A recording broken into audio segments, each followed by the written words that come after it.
स्वागत करता हूँ दोस्तों। और आज का ये सेशन हम स्टार्ट करते हैं। अगर देखा जाए दोस्तों तो बहुत दिनों से बहुत सारे डिस्ट्रीब्यूटर्स ने हमें रिक्वेस्ट किया था कि सर एनिमल केयर में और प्रोडक्ट्स मतलब पोल्ट्री और फिशरी में होने चाहिए।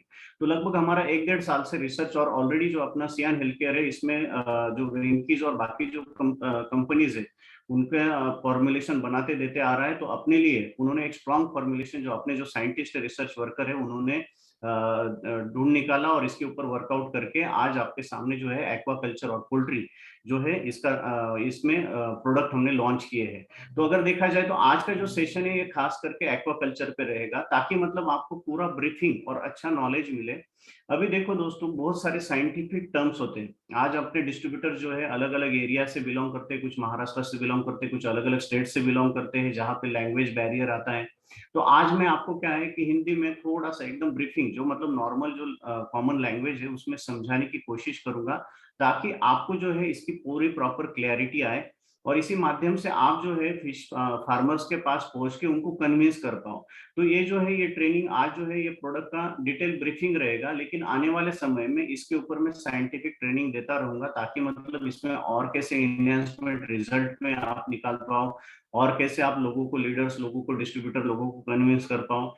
क्योंकि आज ही मैं आपको पूरा साइंटिफिक ट्रेनिंग दे दूं तो ये पूरा बाउंसर जाएगा। आज मैं आपको एकदम प्रॉपरली जो है बेसिक आपको जितनी जानकारी चाहिए उस जानकारी मैं आपको साझा करने की आज जो है बताने की कोशिश करूंगा और उस माध्यम में अपने प्रोडक्ट कैसे मतलब बेनिफिशियल है उसके ऊपर मैं आपको ये जो है डिस्कस करने की कोशिश करूंगा। तो सबसे पहले दोस्तों आज अपन जानते हैं एक्वाकल्चर।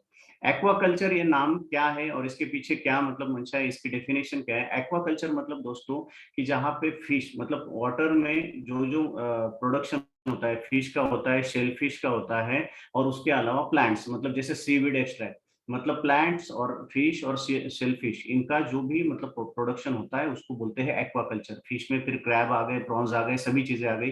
प्लांट्स में आ गए, सीवीड एक्सट्रैक्ट आ गया, अलगी आ गया, उसका भी मार्केट में बहुत डिमांड होता है। और उसके साथ साथ जो है दोस्तों शेलफिश जो मतलब मोती का खेती बोलते हैं उसको जो है वो उसका भी जो है ये एक्वाकल्चर में बिलोंग करते हैं। तो एक्वाकल्चर ये आपका कंसेप्ट आज मेरे हिसाब से क्लियर हो गया होगा। ये तीन चीजें इसमें ये जो तीन कैटेगरीज है इसमें बिलोंग करते हैं। और ये क्या है, इसका मार्केट कैसा है, फिशरी क्या होती है, थोड़ा थोड़ा जो है मैं आपको डिटेल नहीं मतलब थोड़े थोड़ी मात्रा में आपको समझाने की कोशिश करूंगा ताकि आपको भी ये जो जहन में रहे कि फिश मार्केट जो है फिश का जो फिश कल्चर है और इसका मार्केट कितना है, कैसा है, इंडिया कैसे ग्रो कर रहा है, ये भी चीजें मैं आपको साझा करने की कोशिश करूंगा। नेक्स्ट अनिरुद्ध।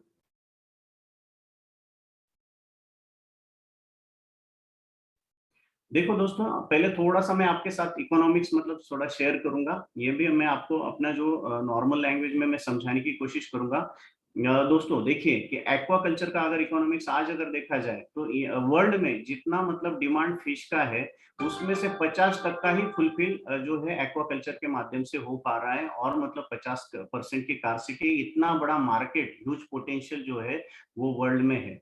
लेकिन अगर उसमें भी बात की जाए जितना मतलब वर्ल्ड में फिशरी का प्रोडक्शन होता है उसमें से 90% जो है अपना एशिया एशिया जो अपना कॉन्टिनेंट है, अपना जो खंड है एशिया, वो 90% एशिया ही उनको प्रोवाइड करता है ऑल ओवर वर्ल्ड को।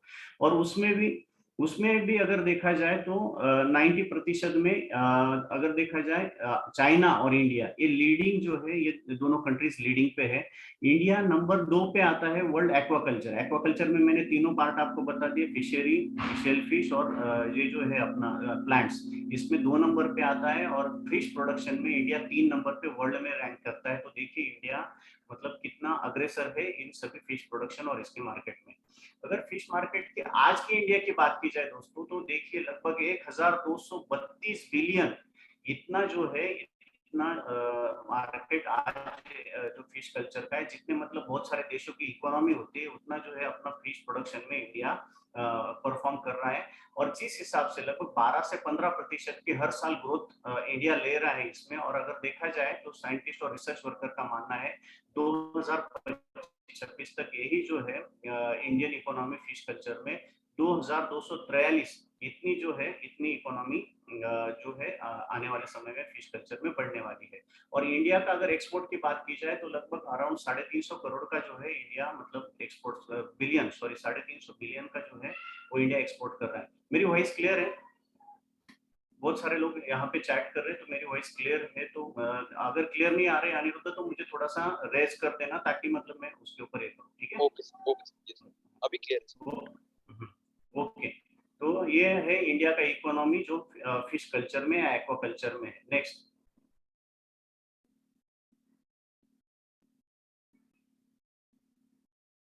अगर देखा जाए तो टॉप फिश फार्मिंग में अपने जो स्टेट्स आते हैं कौन कौन से स्टेट ज्यादा मतलब वहां पे फिश फार्मिंग अगर चलती है तो उसमें आता है आंध्र प्रदेश सबसे टॉप पे है, सेकंड नंबर पे वेस्ट बंगाल, 3 नंबर पे गुजरात और 4 नंबर पे जो है केरला, ये स्टेट आते हैं। साइमल्टेनियसली महाराष्ट्र और बाकी के स्टेट्स में भी यूपी और यहाँ पे भी आने ये जो है रिसेंटली तो 3-4 साल से फिश प्रोडक्शन बढ़ा हुआ है। नेक्स्ट,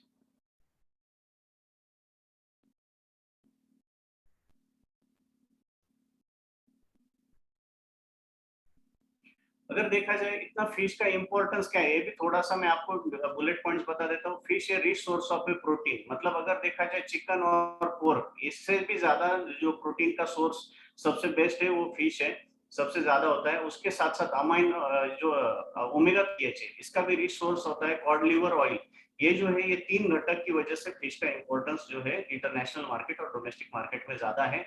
और अगर देखा जाए इंपॉर्टेंस और क्यों बढ़ा है एक्वाकल्चर का,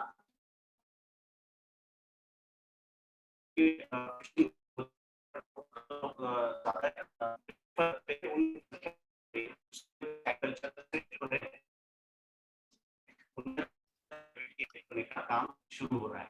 उसके साथ साथ अगर देखा जाए तो मार्केट है इससे मतलब आप जितना भी प्रोड्यूस करोगे इंटरनेशनल मार्केट ये जो डिमांड फुलफिल हो नहीं पाएगी आने वाले 3-4 साल में, ऐसा रिसर्च वर्कर का कहना है। इसके साथ साथ अगर एक एडिशनल इनकम जो है इनकम सोर्स केतन सर, आपका प्रोवाइड करता वॉइस है। थोड़ा सा ब्रेक हो रहा है, आपका वीडियो ऑफ हो गया।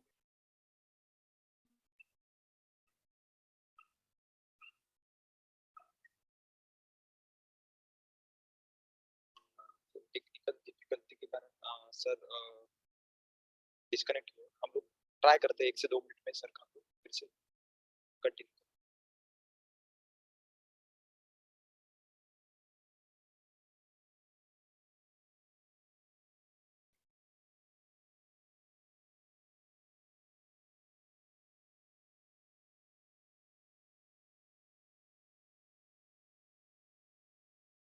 अनिरुद्ध अभी मेरा वॉइस क्लियर है? Yes sir. ओके, ठीक है। तो ऐसा है ये जो है इम्पोर्टेंस डाइवर्सिफाइंग एग्रीकल्चर का जो है जो किसानों के लिए एक बैकबोन अच्छा साबित हो रहा है। नेक्स्ट अनिरुद्ध, अब अगर देखा जाए तो पॉपुलर वैरायटीज इसकी भी बात की जाती कर लेते हैं, क्योंकि आप अगर फिश पॉन्ड अगर फिश फार्मर के पास जाओगे अगर आपको वैरायटी के नाम भी नहीं पता होंगे तो लोग मतलब वो आप पे हंसेंगे। तो सबसे पहले आपको ये जानना जरूरी है कौन सी वैरायटीज आज मतलब मार्केट अपने इंडियन मार्केट में पॉपुलर है। तो डोमेस्टिक वैरायटी और इंटरनेशनल वैरायटी इनके भी आपको नाम बता देता हूँ, थोड़ा सा आप इसको समझ लीजिए। अपने जो लोग प्रिफर करते हैं उसमें है रोहू, कतला और मिगुल, ये जो है डोमेस्टिक वैरायटीज हैं। और जो इंटरनेशनल वैरायटीज है इंपोर्टेड वैरायटी जो सिल्वर कार्प, कॉमन कार्प और कैटलस, ये जो है ये इंपोर्टेड वैरायटीज है। अब होता क्या है ये वैरायटीज का भी जो सिलेक्शन होता है वो फीडिंग हैबिटेट से होता है, मतलब फीडिंग वो कहाँ खाती है। अभी बस पॉन्ड में अगर मछली डाल दी तो सभी एक जगह पे नहीं खाती। रोहू जो है वो मिडल सरफेस मतलब जो अंदरूनी वाटर होता है जो पानी होता है उसमें खाती है। कतला जो होती है वो ऊपर ऊपरी सतह पे खाती है और निकुल जो है बॉटम पे खाती है। तो इसकी वजह से लोग जो है फिश फार्मर ये तीनों भी वैरायटीज प्रीफर करते हैं, ताकि मतलब एक साथ अगर 20,000 फिश डाल दिए तो रोहू बीच में खाएगी, कतला ऊपर खाएगी और निगुल बॉटम में। वैसे अगर इंपोर्टेड वैरायटी देखा जाए तो सिल्वर कार्प, कॉमन कार्प और कैटलस, ये जो है सिल्वर कार्प मिडल में खाती है, कॉमन कार्प बॉटम में और कैटलस जो है अपर सरफेस पे। इसके अलावा भी तेलापिया नाम की वैरायटी है जो वेस्ट बंगाल और उड़ीसा में ज्यादा चलती है, वो अपर सरफेस पे खाती है। तो इसी हिसाब से वैरायटी का सिलेक्शन जो है वो फिश फार्मर करते हैं। आप जाओगे तो उनको आप बता पाओगे कि रोहू मिडल, कतला ऊपर सरफेस पे खाती है तो उनका कैसा है ऊपर, मतलब उनकी सेहत कैसी वो देख सकते हो आप निकाल के ये करके। तो ये जो है इसी हिसाब से इनका जो है सिलेक्शन लोग करते हैं। आवाज क्लियर आ रही है? बहुत सारे लोग अभी भी आवाज का इशू, शायद से उनका नेटवर्क का इशू ना होगा। सर आपके एंड से कोई दिक्कत नहीं है। हाँ, ओके, नेक्स्ट।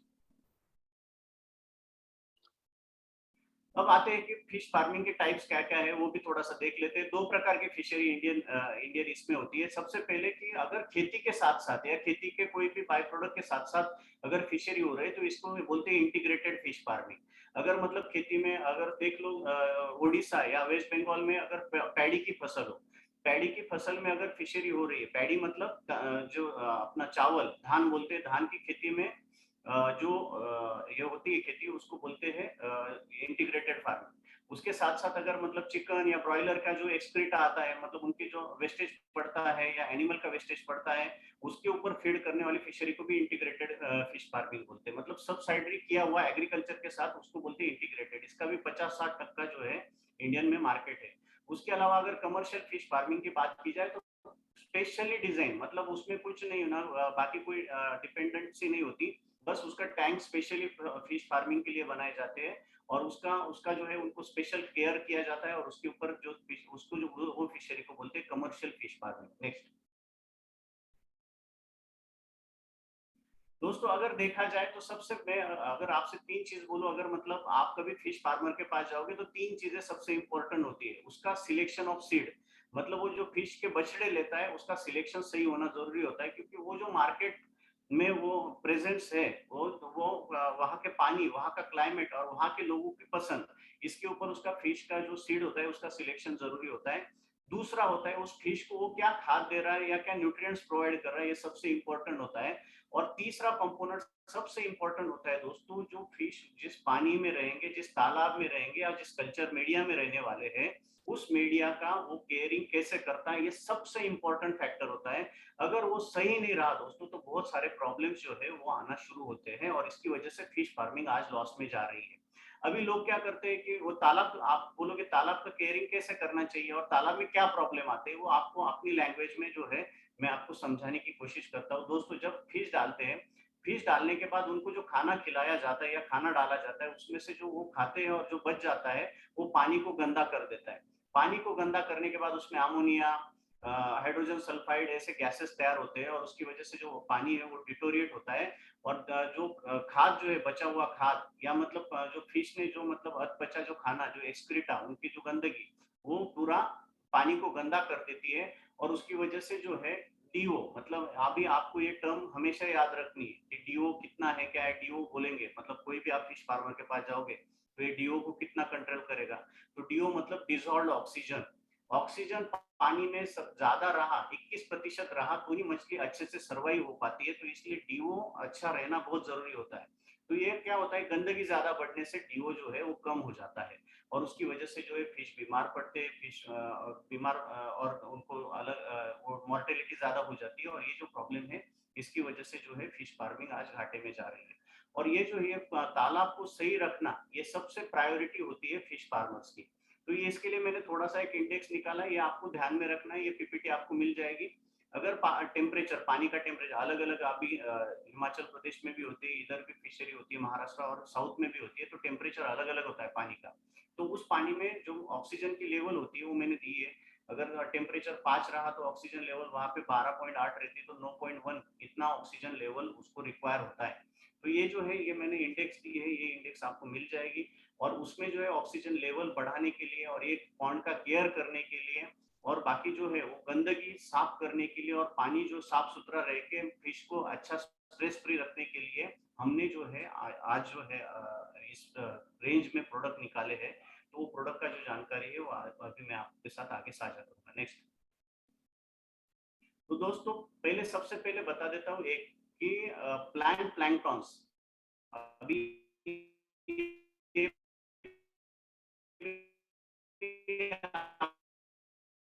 आपके पास कंसेप्ट आएगा प्लांट प्लैंक्टॉन्स, मतलब जो तालाब में फिश रखे।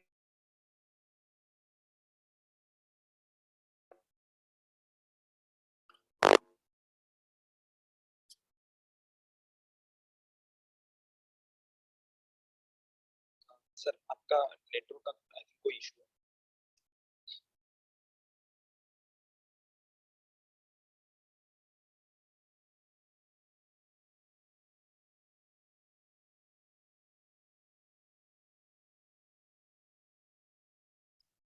केतन सर, मेरी आवाज आ रही है?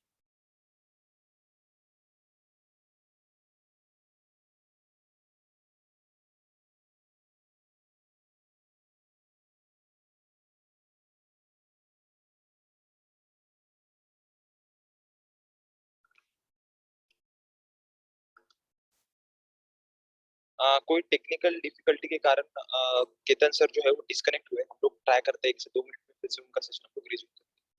Please bear.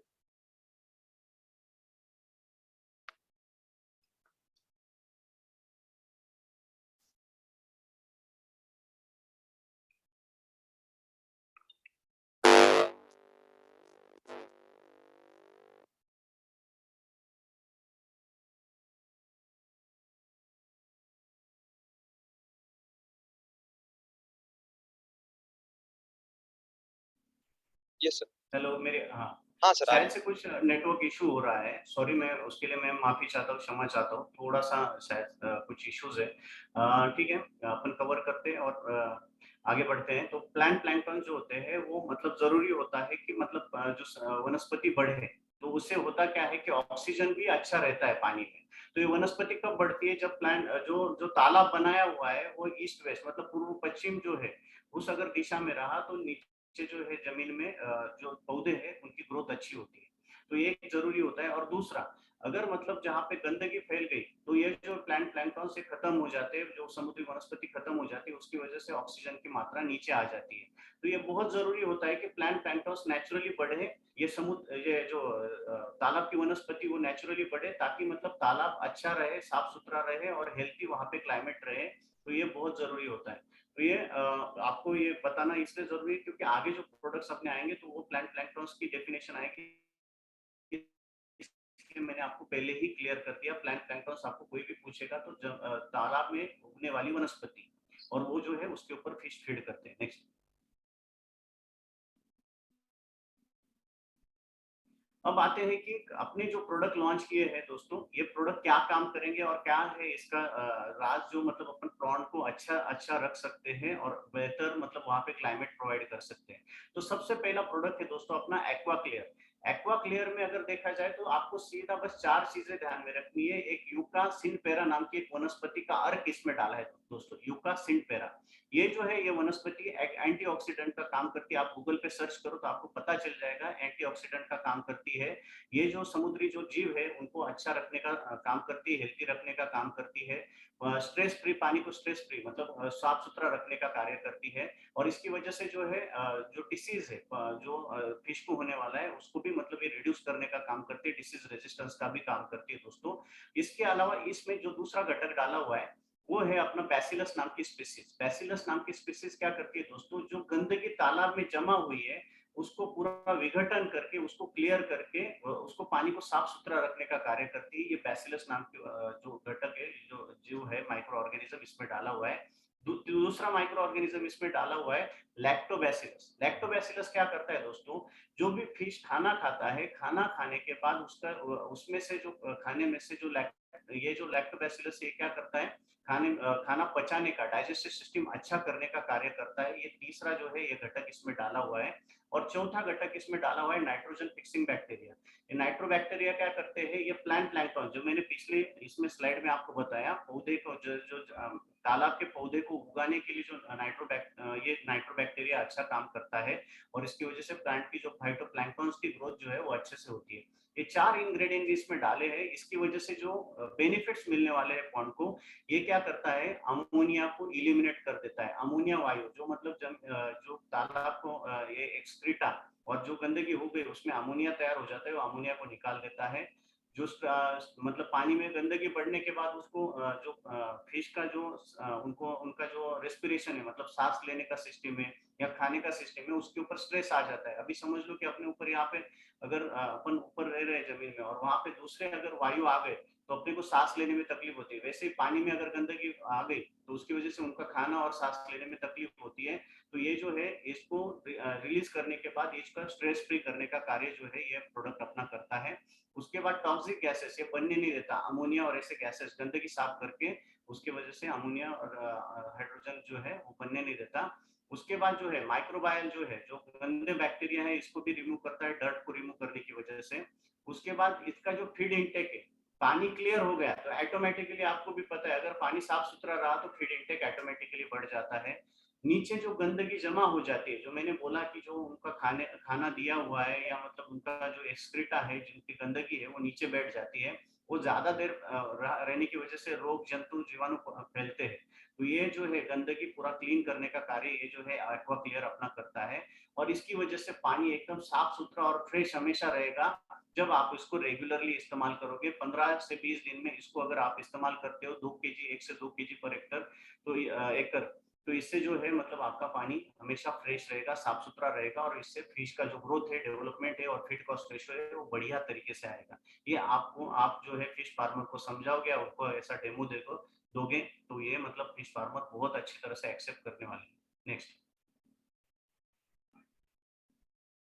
इसके बाद आता है नेक्स्ट प्रोडक्ट टॉक्सिगो। टॉक्सिगो में जियोलाइट नाम का एक कंटेंट हमने ऐड किया है दोस्तों। जियोलाइट क्या करता है, जितना भी गंदगी है उसको सबको एब्सॉर्ब कर देता है, डंप को एब्सॉर्ब कर देता है, और उसकी वजह से क्या होता है कि जो गैसेस है, टॉक्सिक एसिड इसको एब्सॉर्ब कर देता है। इसकी वजह से जो मतलब गंदगी फैल गई है ऑलरेडी, वो गंदगी फैली हुई गंदगी को न्यूट्रलाइज करने का, रिमूव करने का कार्य करता है। उसके बाद जो बैक्टीरिया फैल गए उसको भी न्यूट्रलाइज करने का कार्य करता है। और जो मतलब गंदगी की वजह से जो मतलब पानी से खराब बदबू आ रही है, वो बदबू को भी न्यूट्रलाइज करने का कार्य करता है। मतलब अल्टीमेटली जो पानी खराब हो चुका है उसको न्यूट्रलाइज करके उसको बढ़िया तरीके से फिर से साफ सुथरा करने का कार्य जो है वो टॉक्सिको करता है। अगर इसकी बात की जाए तो इम्प्रूव पॉन्ड हेल्थ, मतलब ऑटोमेटिकली मैंने जैसे बोला कि ये जियोलाइट क्या करता है, पॉन्ड हेल्थ में इम्प्रूव करने का कार्य करेगा। टॉक्सिक गैसेस जो है उसको एब्सॉर्ब करेगा। फिर जो मतलब गंदी बदबू आ रही है वो बदबू को न्यूट्रलाइज करेगा।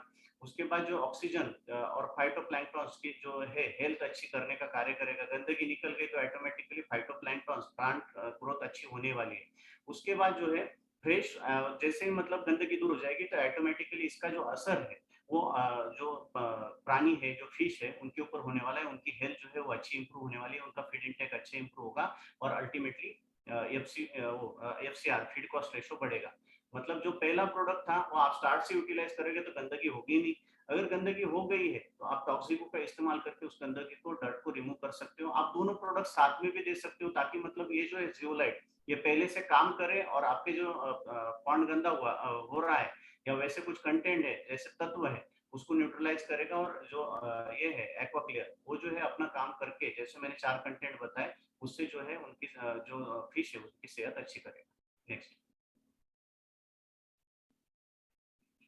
उसके बाद आता है ऑक्सीएफ। मैंने जैसे बोला कि पानी में ऑक्सीजन की लेवल का होना 21% मिनिमम लेवल ऑक्सीजन चाहिए, और ये मेंटेन रखना बहुत टेढ़ा काम होता है, क्योंकि जो है एक्सक्रीटा, फिश जो है वो एक्सक्रीटा छोड़ते रहते हैं, गंदगी होती रहती है, उनका जो फीड है वो पानी में गिरता रहता है, और उसकी वजह से जो है टॉक्सिक गैसेस बढ़ते हैं और गंदगी बढ़ जाती है, उसकी वजह से ऑक्सीजन कम हो जाता है।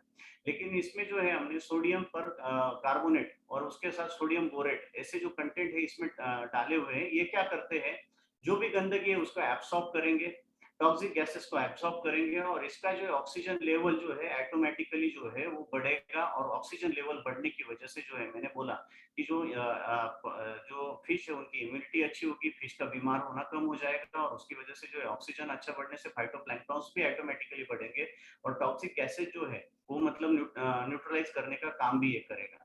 तो ये जो 3 प्रोडक्ट है, ये पूरी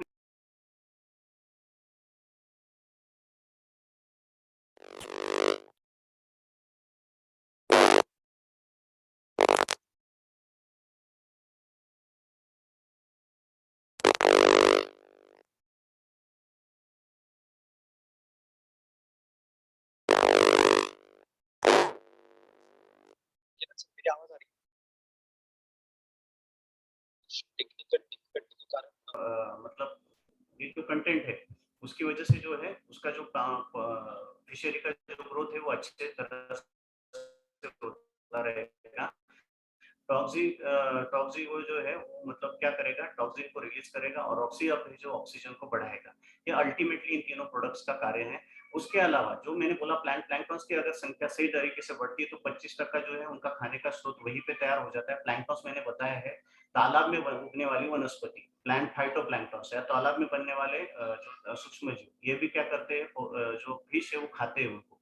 तो ये अगर बढ़ाने हैं नेचुरली तो उसके लिए अपने पास एक प्रोडक्ट है जिसका ऑलरेडी मतलब बहुत अच्छी तरह से इस्तेमाल वेस्ट बंगाल, ओडिशा और यहाँ पे हो रहा है, ये है यूनिरीच। आप अगर ये जो है पूरे 1 एकड़ के तालाब में इसका अगर मतलब हर महीना या 15 या 20 दिन में, जैसे आपका मतलब ये है पीएच कितना है क्या है, लेकिन रेगुलरली आप मिनिमम अगर 15 दिन में भी अगर इसका 1 लीटर का एक इसमें स्प्रे निकालोगे तो फाइटोप्लैंक्टन्स की संख्या बढ़ेगी और उसकी वजह से जो है 25% जो है फीड इंटेक जो है उनको नेचुरली मिल जाएगा और तालाब जो है वो साफ सुथरा रहेगा उसकी वजह से। और आज लोग क्या कर रहे हैं, बहुत जगह पे मैंने देखा है यूरिया डीएपी का इस्तेमाल करते हैं फाइटोप्लैंक्टन्स को उगाने के लिए, लेकिन उससे क्या होता है, उसका जो असर होता है वो फिश पे भी होता है और फिश के स्रोत के जरिए मतलब इंसानों पे भी हो रहा है। तो ये जो है इसको मतलब आप रिप्लेस करके सीधा यूनिरीच का भी इस्तेमाल करके डायरेक्टली आप फाइटोप्लैंक्टन्स की संख्या बढ़ा सकते हैं। 1 लीटर प्रति एकड़ आप इसका इस्तेमाल स्प्रे के माध्यम से कर सकते हो। ऑक्सी अब जो है आप इसका जो है 1 से 2 केजी पर हेक्टर के हिसाब से इस्तेमाल कर सकते हो और जो टॉक्सिको है उसका 5 केजी पर टन खाद में मिला के आप इसका इस्तेमाल कर सकते हो। नेक्स्ट, अभी एएफएस ये अपना रनिंग प्रोडक्ट है, ऑलरेडी मतलब फिशरी में जा रहा है और बहुत बड़ी मात्रा में जा रहा है। एएफएस की बात की जाए तो मेन इसमें जो है प्रोबायोटिक बैक्टीरिया है। जो प्रोबायोटिक बैक्टीरिया क्या करते हैं, जो भी फिश ने फीड खाया है वो फीड में से जो न्यूट्रिएंट्स है वो एक्सट्रैक्ट करके उनको देने का कार्य करता है। ये प्रोबायोटिक बैक्टीरिया अलग अलग मतलब ये है एनिमल्स इसके ऊपर भी काम करता है, मतलब जो खाया हुआ है उसमें से एक्सट्रैक्ट करके पचाने की क्षमता बढ़ा के एक्सट्रैक्ट करके उस एनिमल को वो जो न्यूट्रिएंट है वो मिलाने का कार्य देने का कार्य कौन करते हैं, प्रोबायोटिक बैक्टीरिया। तो इसमें जो है प्रोबायोटिक बैक्टीरिया होने की वजह से फिश का फीड जो है वो इजीली डाइजेस्ट हो जाता है, उसकी वजह से जो है न्यूट्रिएंट्स उनको मिल जाते हैं और उसकी वजह से जो उनकी ग्रोथ फास्ट हो जाती है। उसके बाद इसमें विटामिन एंड मिनरल्स है, उसकी वजह से उनकी रेजिस्टेंस कैपेसिटी बढ़ जाती है और रेजिस्टेंस कैपेसिटी बढ़ने के वजह से मतलब वो जो है फास्ट ग्रोथ भी करते हैं और उनका फीड इंटेक भी हमेशा अच्छा रहता है। जैसे मैंने बोला कि प्रोबायोटिक होने की वजह से डाइजेस्टिव सिस्टम अच्छी रहती है, इम्यूनिटी अच्छी रहती है और उनका जो फीड कॉस्ट रेशो मतलब जितना फीड डाला गया है फिश को खाने के लिए उसका अगर कंपेयर टू उनका रेशो देखो, जितना वेट बढ़ता है वो रेशो अच्छा रहता है। मतलब अगर समझ लो किसी फिश ने 300 ग्राम 400 ग्राम 500 ग्राम फिश का फीड खाया और उसमें अगर मतलब उसका उतना वेट बढ़ रहा है तो उसको मतलब जो है अच्छा माना जाता है। अगर मतलब ज्यादा धान खाया और लेकिन या मतलब फीड खाया और लेकिन वेट कम बढ़ा तो फीड कॉस्ट रेशो कम आ जाता है और उसकी वजह से जो फिश फार्मर है उसको लॉस होता है। तो वो लॉस ना हो और उनका डाइजेशन अच्छा रहे, फिश का और उस प्रोडक्ट है आप इसका इस्तेमाल कर सकते हो।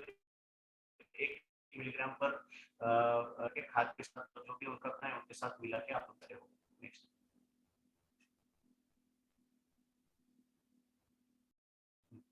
दोस्तों मैं थोड़ा आपको ब्रीफिंग करना चाहूंगा क्योंकि आज दो तीन बार शायद से हम डिस्कनेक्ट हो गए।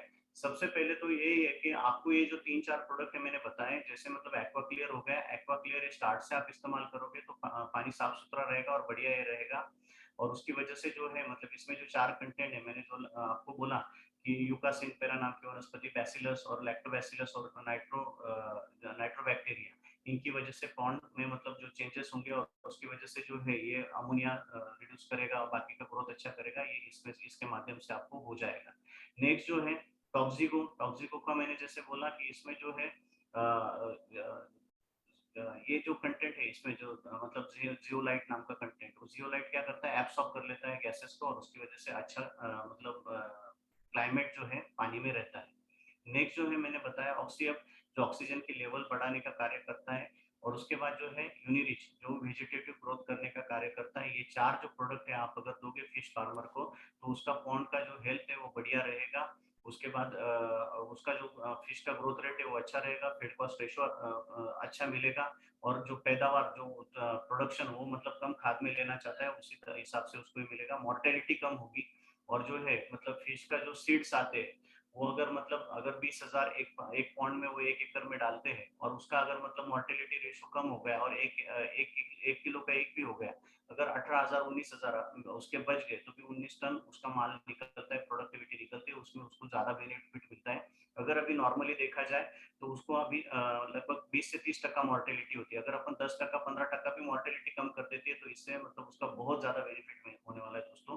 तो आपको बस जाके उसको कन्विंस करना है, बताना है, सही तरीके से उसको रिजल्ट देने हैं, जैसे मैंने बोला है वैसे उसको समझाना है और उसकी वजह से मतलब आपको जो है इसका मार्केट बहुत अच्छा मिलने वाला है।